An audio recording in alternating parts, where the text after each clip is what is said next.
Hi guys, welcome to Charlotte Kitchen.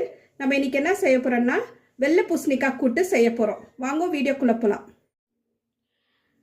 வெள்ளை பூசணிக்காய் கூட்டுக்கு தேவையான ingredients 1 கப் வெள்ளை பூசணிக்காவை க்ளீனா கழுவிட்டு கட் பண்ணி வச்சிருக்கிறேன். 200 grams பாசி பருப்பு எடுத்து வச்சிருக்கிறேன். 2 சின்ன வெங்காயம் கட் பண்ணி வச்சிருக்கிறேன். 3 தக்காளியை கட் பண்ணி வச்சிருக்கிறேன். ஒரு 6 பல்லு பூண்டை இடிச்சு வச்சிருக்கிறேன்.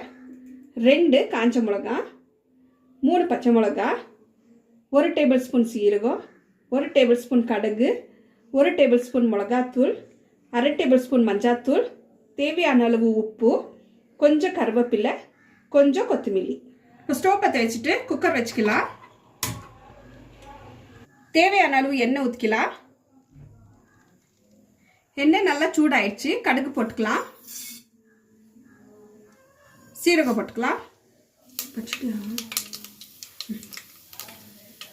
கருவேப்பிலை போட்டுக்கலாம், காஞ்ச மிளகா, பச்சை மிளகா,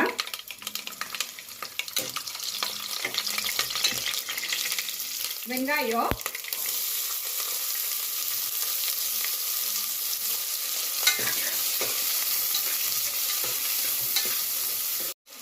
இது கொஞ்ச நேரம் நல்லா ஃப்ரை ஆகணும்.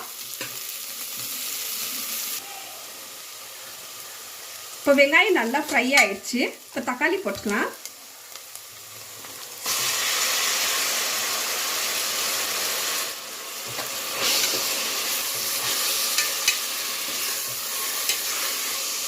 தக்காளி நல்லா வேகணும். இப்போ பூண்டு போட்டுக்கலாம்.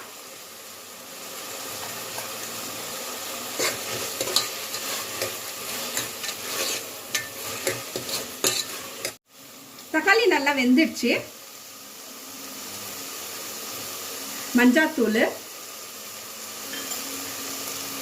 மிளகாத்தூள் போட்டுக்கலாம். இதை நல்லா மிக்ஸ் பண்ணிடலாம்.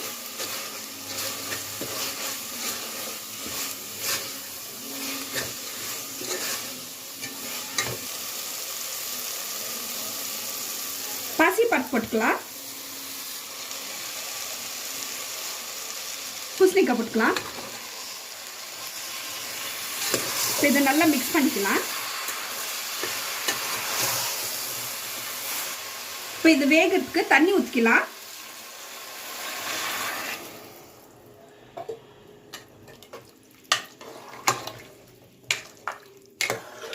தேவையான அளவு உப்பு போட்டுக்கலாம். இப்போ இது 3 விசில் வேக வச்சுக்கலாம். இப்போ 3 விசில் ஆயிடுச்சு. ஓப்பன் பண்ணி பார்க்கலாம்.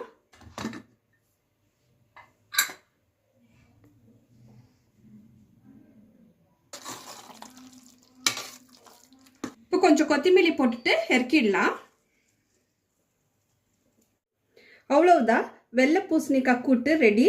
இந்த வீடியோ உங்களுக்கு பிடிச்சிருந்துச்சுன்னா லைக் பண்ணுங்க, ஷேர் பண்ணுங்க, சப்ஸ்கிரைப் பண்ணுங்க, பெல் ஐக்கனை கிளிக் பண்ணுங்க.